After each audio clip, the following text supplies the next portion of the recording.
Chapter 37. And it came to pass, when King Hezekiah heard it, that he rent his clothes and covered himself with sackcloth, and went into the house of the Lord.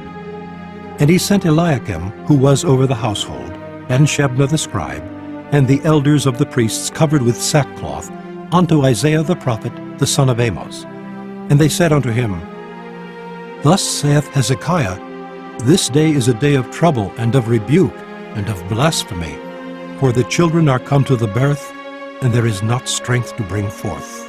It may be the Lord thy God will hear the words of Rabshakeh, whom the king of Assyria his master hath sent to reproach the living God, and will reprove the words which the Lord thy God hath heard. Wherefore lift up thy prayer for the remnant that is left. So the servants of King Hezekiah came to Isaiah. And Isaiah said unto them, Thus shall ye say unto your master, Thus saith the Lord, Be not afraid of the words that thou hast heard, wherewith the servants of the king of Assyria have blasphemed me. Behold, I will send a blast upon him, and he shall hear a rumor, and return to his own land, and I will cause him to fall by the sword in his own land. So Rabshakeh returned, and found the king of Assyria warring against Libnah, for he had heard that he was departed from Lachish. And he heard say concerning Tirhakah, king of Ethiopia, He is come forth to make war with thee. And when he heard it, he sent messengers to Hezekiah, saying, Thus shall ye speak to Hezekiah king of Judah, saying, Let not thy God, in whom thou trustest, deceive thee, saying, Jerusalem shall not be given into the hand of the king of Assyria. Behold, thou hast heard what the kings of Assyria have done to all lands by destroying them utterly. And shalt thou be delivered? Have the gods of the nations delivered them which my fathers have destroyed, as Gozan, and Haran, and Rezeph, and the children of Eden, which were in Telassar? Where is the king of Hamath, and the king of Arphad, and the king of the city of Sepharvaim, Hena, and Ivah? And Hezekiah received the letter from the hand of the messengers, and read it. And Hezekiah went up unto the house of the Lord, and spread it before the Lord. And Hezekiah prayed unto the Lord, saying, O Lord of hosts, God of Israel, that dwellest between the cherubims, Thou art the God, even thou alone, of all the kingdoms of the earth. Thou hast made heaven and earth. Incline thy ear, O Lord, and hear. Open thine eyes, O Lord, and see, and hear all the words of Sennacherib, which hath sent to reproach the living God.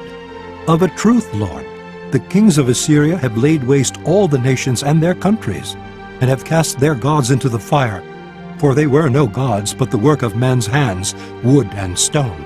Therefore they have destroyed them. Now therefore, O Lord our God, save us from his hand, that all the kingdoms of the earth may know that thou art the Lord, even thou only.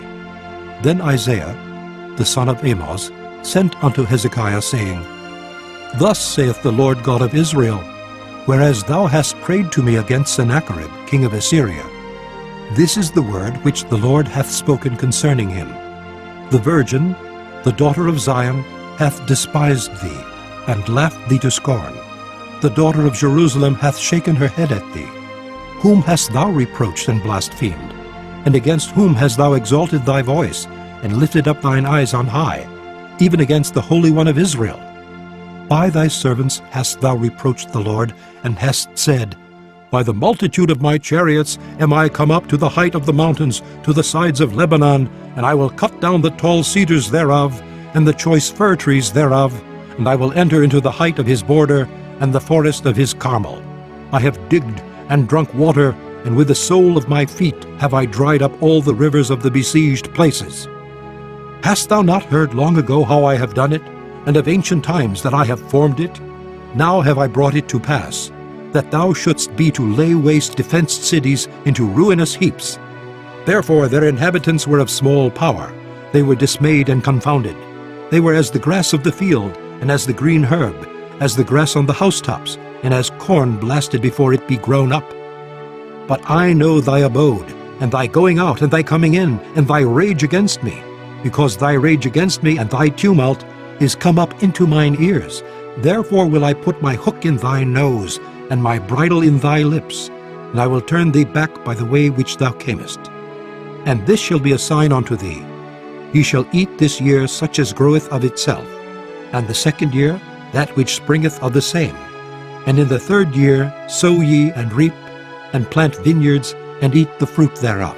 And the remnant that is escaped of the house of Judah shall again take root downward and bear fruit upward.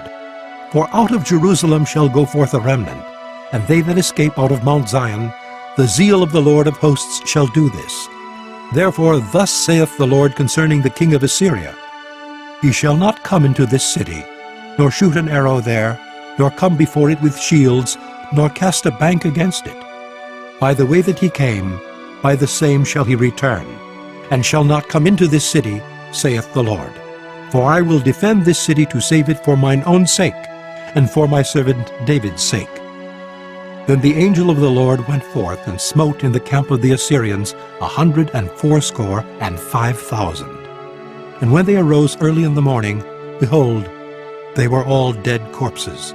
So Sennacherib, king of Assyria, departed, and went and returned, and dwelt at Nineveh.